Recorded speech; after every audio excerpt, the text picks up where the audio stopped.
Welcome to another 21st Capital Show. I'm Momo. Today we're tackling something every Bitcoiner must get right: backups. You might think your Bitcoin is safe, but will your backup survive the test of time? Fire, flood, decay. Most backups fail when you need them the most. That's why I've got Chris from Seedor here to break it all down and show you how to make your Bitcoin backup bulletproof. Drop your questions in the chat, stay tuned, and let's make sure your Bitcoin, your generational wealth, stays safe forever. Hello, Chris. Thanks for coming Hi, on. Momo. Thanks for having me. Yeah, so I have some information about your great product, how you have designed it, how it works, how I would say fail-safe, easy to use, and accurate it is compared to so many other alternatives. But for those who do not know your product, Seedor, they might have backed up their Bitcoin using seed plates with engravings that engrave the letters, actual letters, like in Seedor, but on a piece of metal, or they Yes. um, engrave grids for hmm their Bitcoin backups. Every one of them have their pros and cons. And what I love about yours is that you can make sure that it stays in place, and you can make sure that you have engraved the letter correctly. There is no limit for the number of words that you can.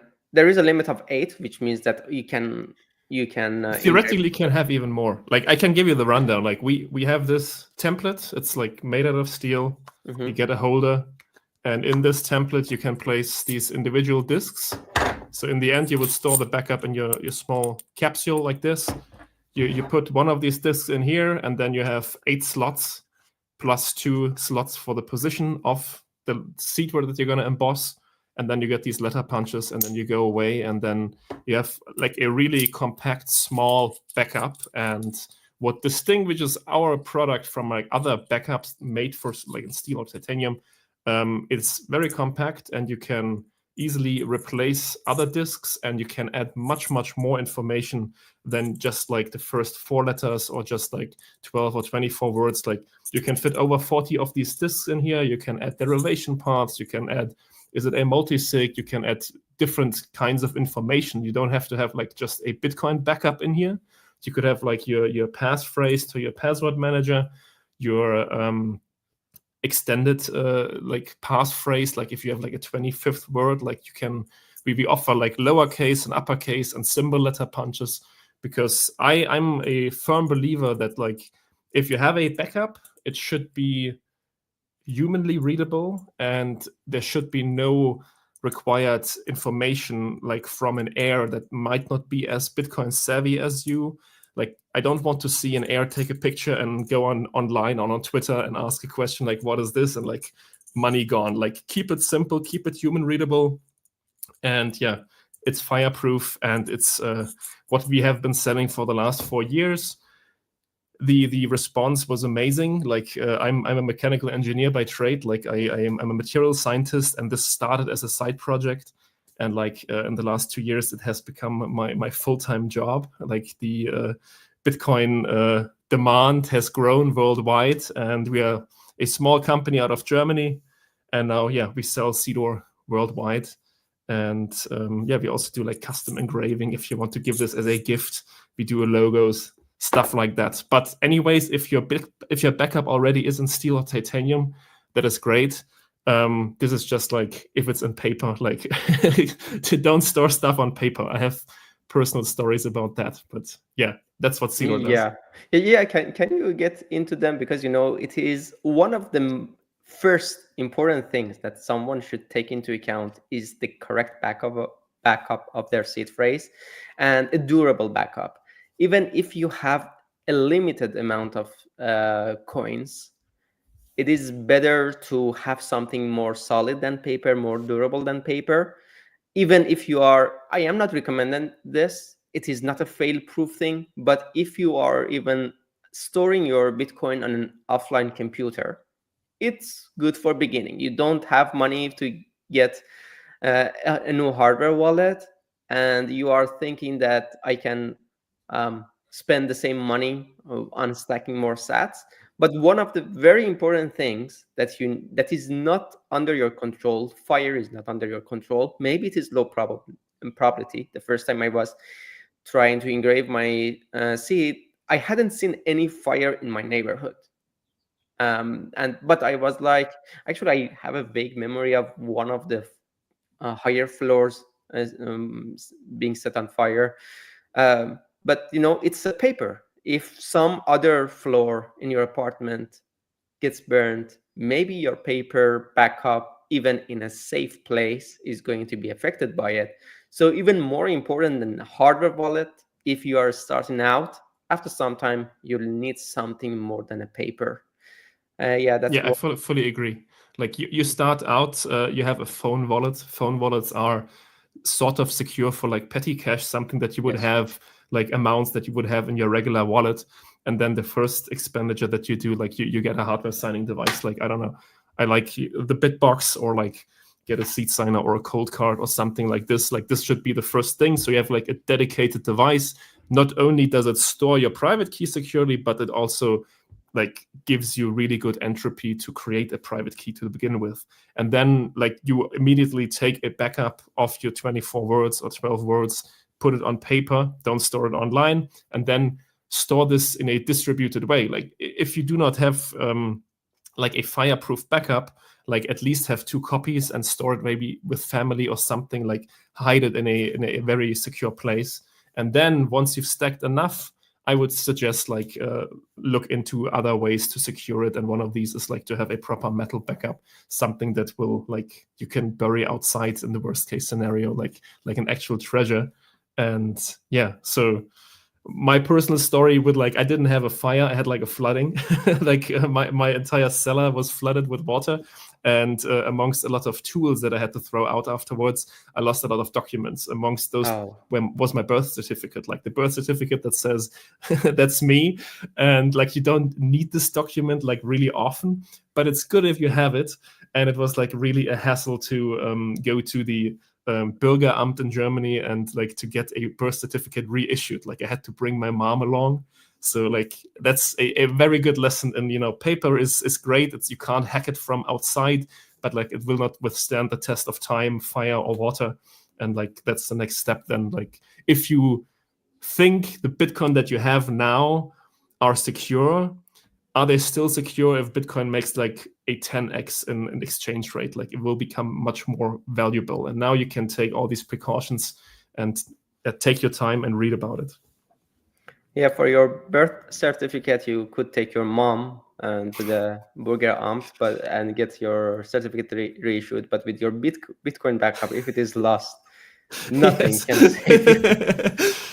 We can do a petition, and like my mom says, these Coinbase outputs from very early on, those are mine. Can you please return those to me? We can try that. I don't think. But it's not gonna fly. It is something similar to what Craig Wright wanted to do. Yeah, Craig Wright could fool a lot of people, but he didn't get that far. Even I mean, he annoyed us for 9 years. I think now he has learned some of his lessons. He's still free though, is he? Yeah, he's still free because he's not in the UK jurisdiction. He's, I believe, in Singapore, if I'm not mistaken. And they cannot extradicate him back to the UK, unfortunately. But the fact that he had to, take back all those words, and after annoying Bitcoin developers for so long and getting on our nerves, he had to publicly announce that I am not Satoshi Nakamoto. I mean, he is the only person legally forced to do that. Like that is a first. Like you can pretend like, oh, I'm a palm tree, and like you can do all these things. You can do that perfectly fine, but like Craig Stephen Wright is the only person that by law had to say like, I am not Satoshi, which is, it's satisfactory, but I do want to see him in cuffs, and I do want to see his comeuppance, because he has terrorized like a lot of developers over like really like, I think it was 9 years now, and it took a lot of money, a lot of time. Yes. And like it was close, like in the beginning, like he won like judgments against like Peter McCormack and like a Cobra Bitcoin, and like they called him out, like everybody knew from the beginning, but like the wheels of justice, they turn slowly. But yeah, definitely. And we are looking for more justice, as you said. I'm looking forward to seeing him in handcuffs. That's the thing I want to really. Let's not continue talking about him. Yeah, he's taking too much airtime. Yeah. We are all Satoshi except for that guy. He cannot. Legally, he is forbidden from saying that. All right, and tell us about your starter kit that is available on the website, and I might also share my screen on your website, and tell us what things to expect, and someone who wants to begin in what kind of setups, what products they need. Yeah, I mean, we sell a starter kit on our website. Everything is included. You get a hammer, you get the letter punches, you get the discs, you get spare discs. Even if you make a mistake, you can like carry on. Like that is one of the advantages I always see. Like if you buy a full plate and start embossing, if you make a mistake on the last word, like sucks. You have to live with it or get a new plate. In our case, you can also, at a later time, if you say, I'm going to upgrade to a multi-sig or like upgrade my wallet because I want to use like, I don't know, 12 words now, you can just replace the disk for like $8 and reuse all the other components. And yeah, we give you a seal so that you know if you store, for instance, a multi-sig share with a friend or like a family member, you can from time to time visit them and see whether or not they had opened it, because like those seals will break and they have like a unique number. And here's what you get. Like you can get the kit once, and then you can buy these safe capsules individually. The more you get, the cheaper they are. We have a lot of Bitcoin meetups local that share one of these starter sets. Like you get the set once, and then you buy these capsules, and then like a price for this goes down to like 45 euros. It's like a very solidly German-made product. And yeah, that is what we do. We also sell like a few other fun things. We have like a Bitcoin letter punch with which you can emboss like a coin if you want to send a small message. We've seen like those red stamps that you can put on bills, and I thought, oh, this is maybe like too loud, and I've had people refuse that kind of cash when I paid with this, where like study Bitcoin was stamped on there, and I thought let's have like a small Bitcoin letter punch, like 3.5 millimeters large. Like you can scroll down and you see some pictures what you can do with it. Go to the shop, I think. Yeah, if you scroll up and click on at shop up top, yeah, like the second one. And let's go further down. Yeah, this one. And if you click on it, like the Bitcoin letter punch, then you see like images of like the nice fun that you can have. Like every time I pay for parking right now, I leave a small message. Like I put like coins in like a machine, and like the next person will find it. Like, and we sold like over 1,000 of these letter punches now. And when I go on eBay, I see people that do not know like somebody did this. They think it's like a misprint. Like they say, I found this rare coin from 2001 with like a Bitcoin logo, and I think like this happened in the mint. But yeah. It's like a fun gift for the Bitcoiner that already has everything, and people send me pictures. Mm-hmm. And a funny thing to kind of mess with some of the conspiracy theories that the governments have created Bitcoin in 2001. They knew about Bitcoin and they knew it was coming. Yeah, I've had people like send like from Indonesia and from like Hawaii. I saw like coins, like people send from all over the world, and it's like really like it's a very big movement. I didn't expect when we launched it. I thought it's like a nice giveaway at like a conference or so, but like people really like took to it, and I get like all different coins. I get pictures sent to me, but maybe like how many people are in the audience? Should we give one of these away? Like. We can do like a small. That would be nice. Right Yeah. now, there are 26 people viewing on Twitter and YouTube, and on Nostr, we have 2 people viewing. Nice. So what do we do? Like, who gets this Bitcoin letter punch? What does he have to do for that? Let's come up with something.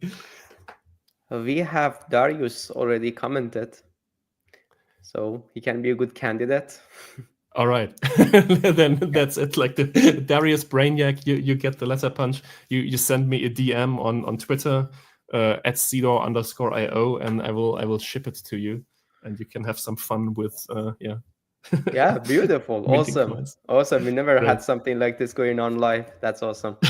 We improvise. Yeah, that's beautiful. And yeah, we were talking about all the shortcomings of paper. What kind of adversities can your Seedor product withstand?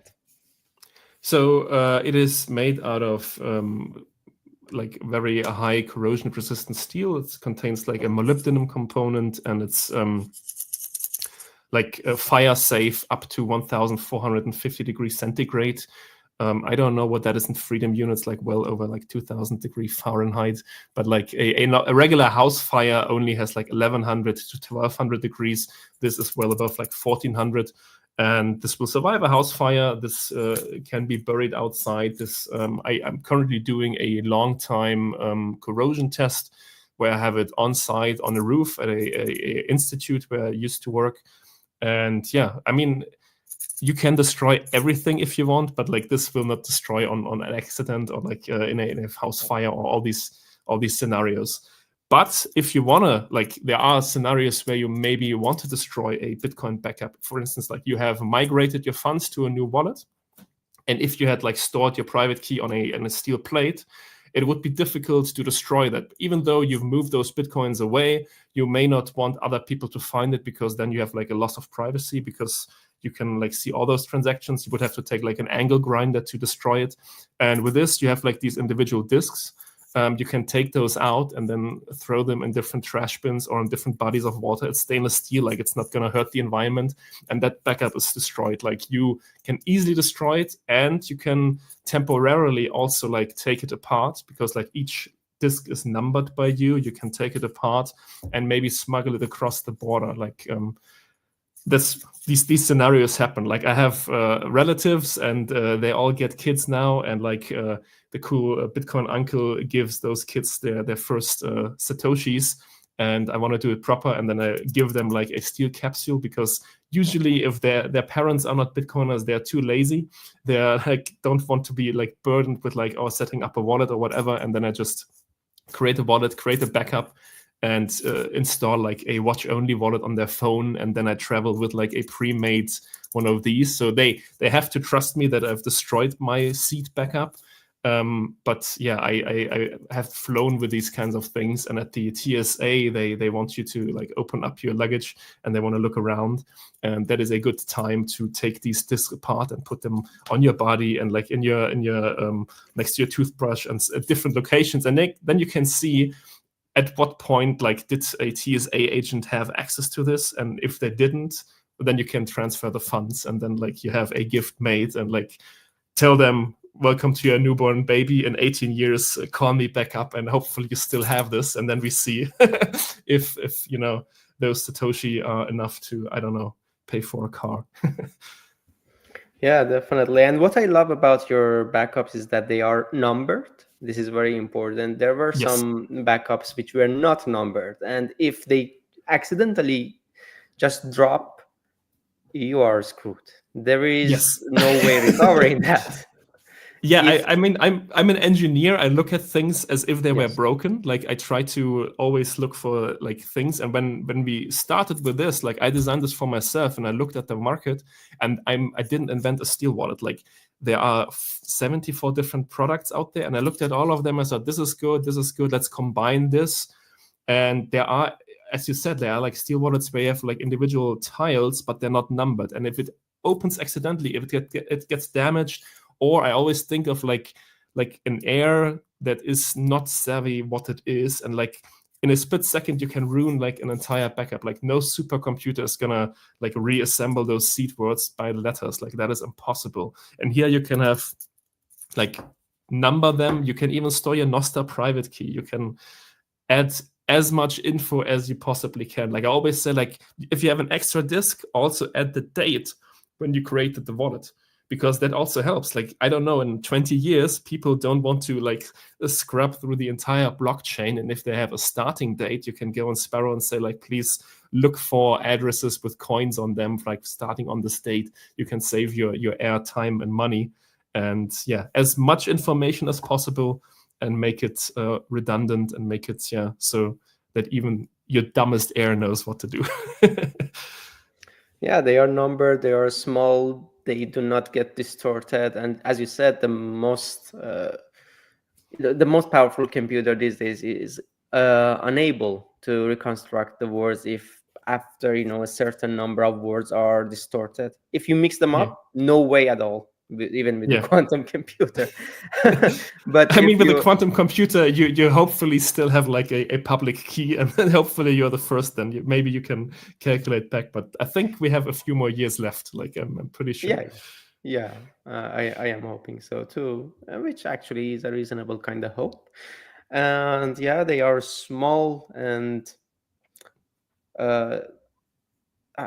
what these quality tests, one of them was about fire, one of them was about pressure, the other one was about with respect to corrosion with acid. How do they become corrosion resistant to acid? Because metal, in my imagination, is definitely corroded easily by acid. So how do you make them? So there are various grades of stainless steel, and those already bring like a very good corrosion resistance. Like your regular kitchen steel 1810, like that, or 304 steel, that is already very corrosion resistant. We went like a step up, like we added like different alloys in there. Like we looked at different stainless steel components, and the 316L version of that. Like L means low carbon, it's like for fire resistance, and then there's like molybdenum, vanadium in there that helps against any kind of like acids that you would occur naturally. Like there are acids that can dissolve this, like I don't know if you've seen Breaking Bad. Yes. There's fluoric acid that will dissolve it, but that is like it does not exist in large quantities unless you purposely like put it in a vat of this. But this can withstand. Like we did a test with chloridic acids. Like what is the name of that? There's like a weird name in English. I'm drawing blanks. Chlorsäure. Hydrochloric acid. Do you mean hydrochloric HCl? acid? Yes.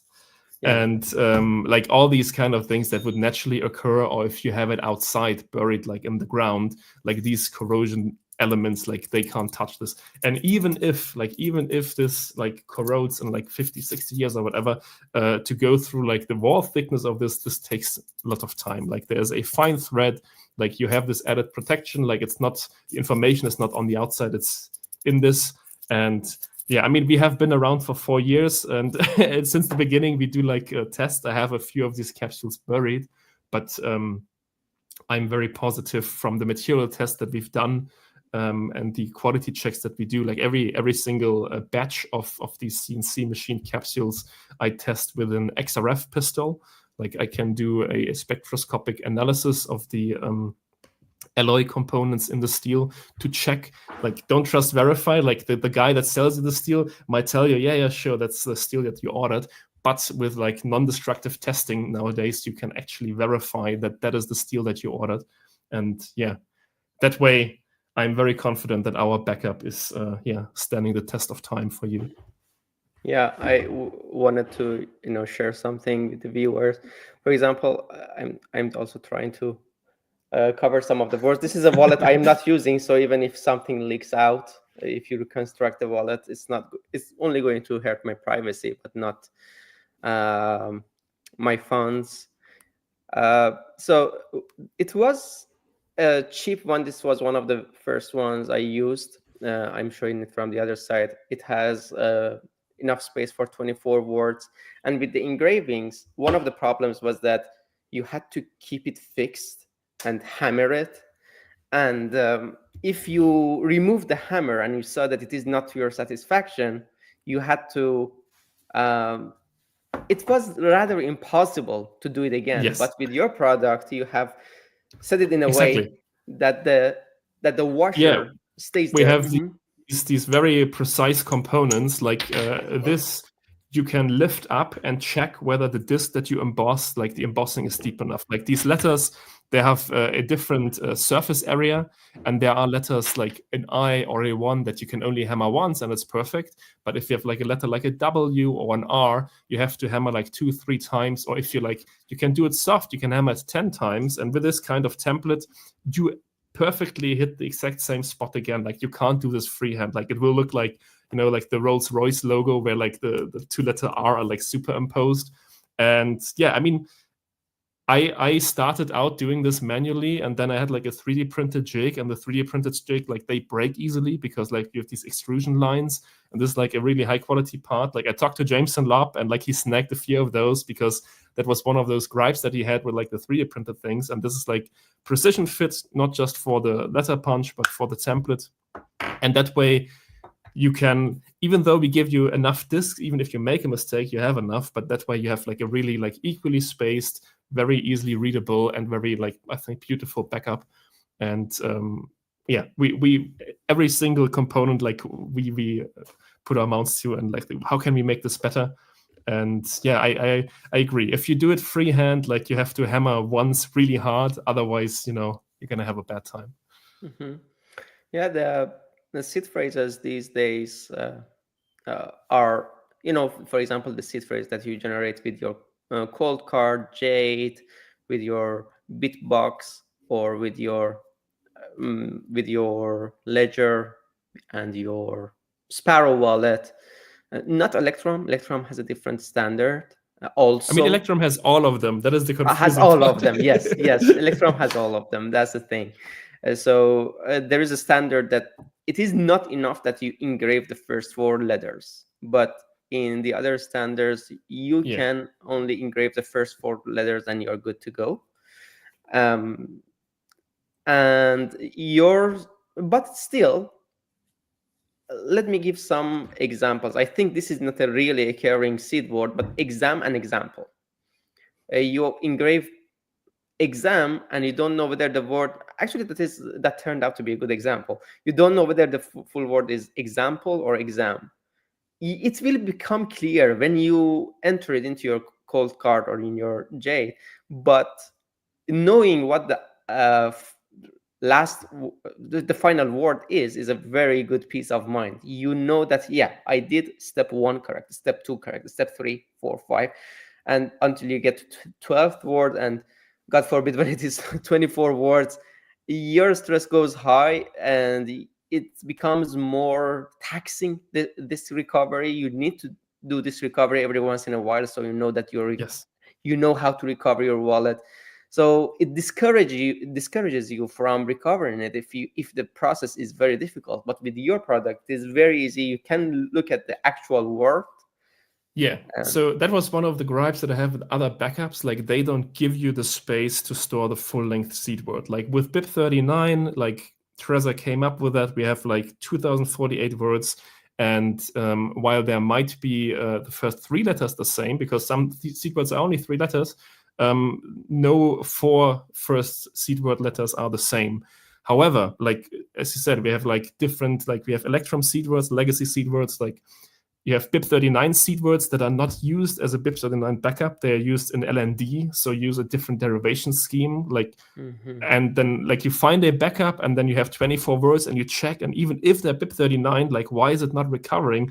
Oh, I need to go into Blue Wallet and check. Oh, it's for an LND backup. Like all these things can happen, and like the worst is like, I don't know if you can see this here. If you go into Electrum and type CONC, like it just suggests like concern, concept, and concrete, where we have like the first 4 are the same. It's like, why would you put yourself through the stress or your error like take those extra 2 minutes, get a backup where you can write down the full length seed word. Like even in the scenario where like there might be like some damage, like I've never personally had a backup myself where I said, oh, this is too much information. Like I'm angry with me, I have too much information. Like I much prefer to have more information than I need. It can be redundant and like give me the info. What is it? Is it BIP39? Is it for a node? Or is it a wallet? Is it a multi-sig? Like people need to know what they have. Otherwise, they're like this close to like finding Bitcoin and they restore like an empty wallet, or like they have like a checksum error and like there's like 24 different things that they have to try out. Like don't make it too hard on your heirs or yourself. Like I have written like a few lines of code and then I think like, do I need a comment here? I'm gonna remember and never remember. like my memory is not as great as I think it is. And then we also give you like the lowercase letters if you have like a passphrase that is case sensitive, that like makes a lot of sense, because some people don't realize like, BIP39 words, they're not case sensitive. You can have upper and lower case letters. If you use like a passphrase, you better write that down exactly as you had it. Yeah, otherwise there is no way recovering that. Maybe with a great computer, when you know the number of the letters, when you know which letter is most probably capitalized, which one is lowercase, maybe you can recover that. But why would you play such games with yourself and I mean, recover your wallet?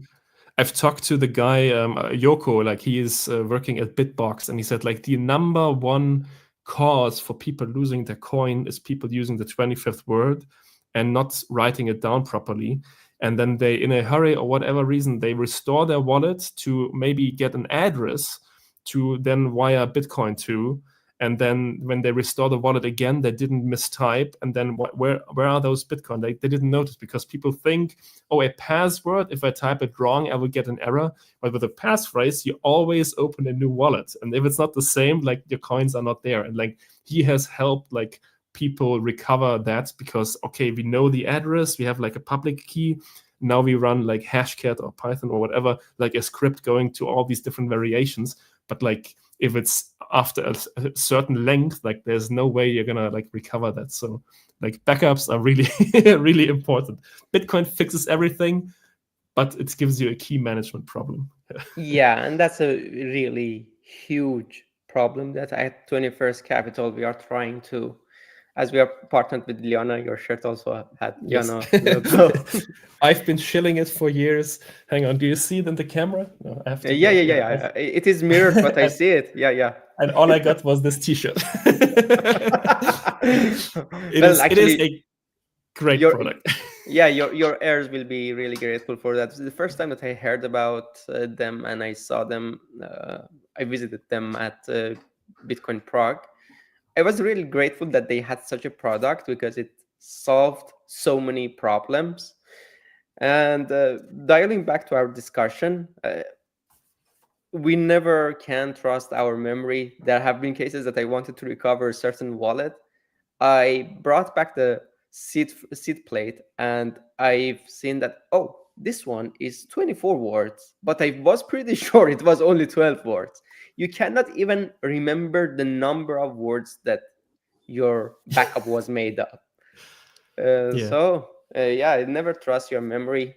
I have seen so many cases of people forgetting their passphrase. One of my close friends, he's very good with encryption. He's actually a mathematician, but same problem. He cannot recover the that word, because he was 100% certain that he will not forget that, but he did forget that. One last thing that I can say about other products is that when you are engraving the 4 letters into those plates that you use a pen, one of the things I like about them is that it's not too noisy when you are engraving it. So if you are living in an apartment, it's a very good tool to have. But the problem is that you have to pay so much attention going up and down. As you said, it is not human readable. You have to go up and down. Is it really letter N? Is it really letter A? Is it really letter M? And as you go forward, for example, you get to the 12th word or the last word on that plate, it gets more difficult. And recovering it from it is also very difficult. And if you make one mistake, you have destroyed that whole seed plate. But I have seen that instead of having only 24 discs, you have something like 28. Yeah, we say it's 28, but it's 30 because like we work together with a social workshop and they do the sorting. Like afterwards, they check if every disc has been embossed properly, and like we give you 30 discs. And even if you need more, like the $8, you can get another 30 discs because you would then reuse like all the other components, like the letter punches and the capsule. And you can make a mistake. Like people make mistakes. That's why we have like rubbers on pencils. And yeah, I mean, it takes time. And as you said, like with a hammer, it is kind of noisy. Like I have not, if anybody in the audience has an idea how to make it more quiet, like when we go to a conference, like we bring a big, massive granite block with us, because if you emboss on that, like this will swallow most of the noise. But yeah, at home, like best to do it on the floor on a very sturdy bench. So then you don't have any like shaking tables. But yeah, otherwise you have to, like, we give you earplugs. Like you can give those earplugs to your neighbor as well and say like, oh, I have to like emboss something for 45 minutes. Can you hold on? And they will attack you in those 45 minutes. No, you have a hammer. So that's why you give me the hammer. Like that's a self-defense. And that's a good point. Yeah, and maybe the last thing that we are going to cover regarding you and your product. You said that you come from an engineering background, and looking at it, you guess that a kind of autistic mind or an engineer-minded person has made it. Could you tell us about your backstory? And also, it would be fun to tell us how you got into Bitcoin. That's not fun. Can you tell that's not a fun story? Well, you made me more curious. You have to tell that. So yeah, I'm a mechanical engineer. I did material sciences. I worked for an aerospace company, and I worked on the Ariane 6 rocket. And then like in 2018, I quit that position, and like that rocket had their first flight like last year in July. Like it was supposed to fly like in 2020, and I did like a small like process simulation for like the booster casing, and I thought like, oh, this is gonna fly like 2 years, and like it took another 4 years because like it's not an Elon Musk rocket, like it's a European rocket, even though it launched from like Guyana, French Guyana, like in South America. But yeah, that was my engineering background, and I worked mostly with like fiber reinforced plastics and like aluminum alloys and titanium and like stuff that is lightweight. Though from my like study background, I knew a lot about steel as well. That played into like designing this product. But yeah, I got into Bitcoin really, really, really early through a friend of mine. He gave me like tons and tons of Bitcoin for free, and as soon as like we reached like 50 cents in euro cents, I sold like for like 1,500 Bitcoin. I sold it to him because he bought me a graphics card. I was like, oh, I still have those Bitcoin that you gave me like a couple of months ago, like for free. Like, do you want them back? Like because I have paper. Like, what would I do with like this weird money? And like I lost contact to that friend. Like he did his bachelor's in like electrical engineering, and like he left, and like he was so far ahead of me. Like he was really like, back then we used ICQ to message, and like I put his real name under his like pseudonym. Like he had like these 9 numbers, and I put his real name there. And like when he once visited me and saw me and saw my ICQ on my computer and saw that I put his real name next to this number, like he was so mad at me, and like I fully did not understand that. And like a couple of years later, like it dawned on me again, like, oh wow, he's like really into privacy. Like he saw why we need Bitcoin so much earlier than I. Like I thought, oh, does this number go up? like after I sold like my first Bitcoins, like it took a couple of years to get back into it again, and then I sold them again. Like they moved up to like 10,000 euros, and they're like, wow, I can buy a car, I can buy like all these nice things. Like, I mean, I didn't foresee like a future where we would have like the sitting president of the United States doing like meme coin rug pulls. Like I didn't. If anybody like a time traveler came to me like in 2017 and told me, yeah, do you know Donald Trump is gonna be president and is gonna like launch a meme coin and like I don't know, sometimes talk about Bitcoin, like I would not have believed it. And yeah, I fully stuck to like Bitcoin like in 2018, 2019. Like before then I did like every shitcoin under the sun. And yeah, it took some time to understand that Bitcoin only is the way. So yeah, from time to time I still like on my phone, like it's you can't really see it, but I have the mempool space block engraved on here. With a transaction where I sent like generational wealth to some guy for like 700 euros or so to buy a graphics card. I still own the graphics card to this day. I have that, so it's like one of the most expensive graphics cards that you can you can put them in a museum if you want. Yeah, I could imagine. Never lose that, and yeah, definitely keep it in your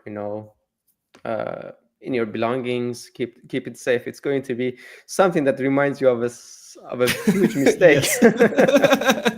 Yeah, I from time to time I do wake up and think, oh, things could have been different. But then again, like I guarantee you, I would not have held them till like, I don't know, 100,000, let alone like 100 euros. I would have sold them like later as well. Like, I mean, we have all these stories, and I think, yeah, I mean, yeah, I am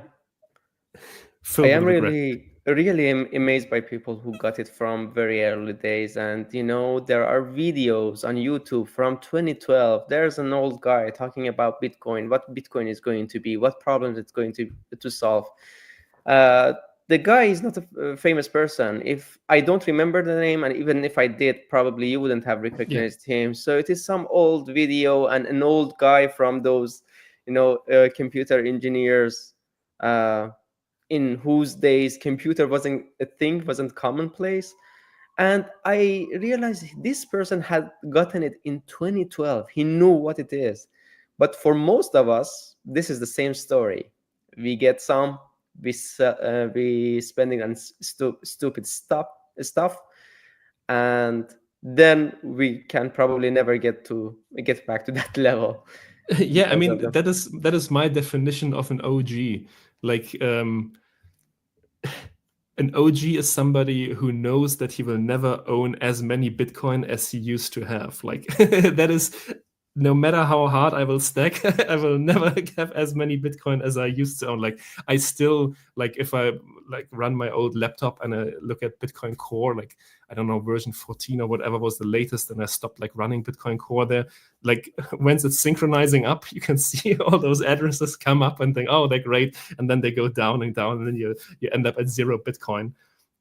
Yeah, so some people got it earlier, and those people that I know that have still like tons and tons of Bitcoin, usually the story goes they forgot about it. And then they realized later, and then they had a good backup. And then they got, the lesson is there, have a good backup and like don't pay attention to the price. And then you're not tempted to sell. I learned. True. So thank you, Chris, for today. It's been a great chat.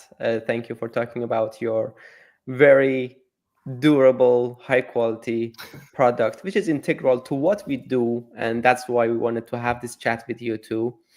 And it turned out to be something beyond the topic of Seedor product. I'm really glad. It was very therapeutical for me, like to tell you about my regrets.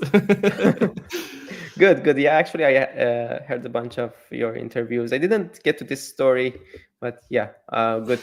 That it is really nice to hear that you found this place safe enough to open up and talk about it, and you found it therapeutic. This is a safe space. Beautiful. How can people find you, follow you, or order Seedor? Yeah, Seedor.io is the website. At Twitter, you see my handle down there, Seedor_io. I have a private account at CoinJoined. I make a lot of memes. If you're into Bitcoin specific memes that are like, people tell me they're too specific. I don't get your memes. If you're into that, follow me, check out my memes. And if you want to talk about Bitcoin, I'm always open to talk about Bitcoin because, my family is sick and tired of listening to me talk about Bitcoin. Yeah, when I crack up and burst into laughter and I show some meme to my girlfriend and she stares at the meme and then stares at me thinking what's wrong with me, why I find that funny. But I always tell her that over time you're gonna get the joke, and what I'm doing is that I'm giving you the exposure. So over time you have some pattern.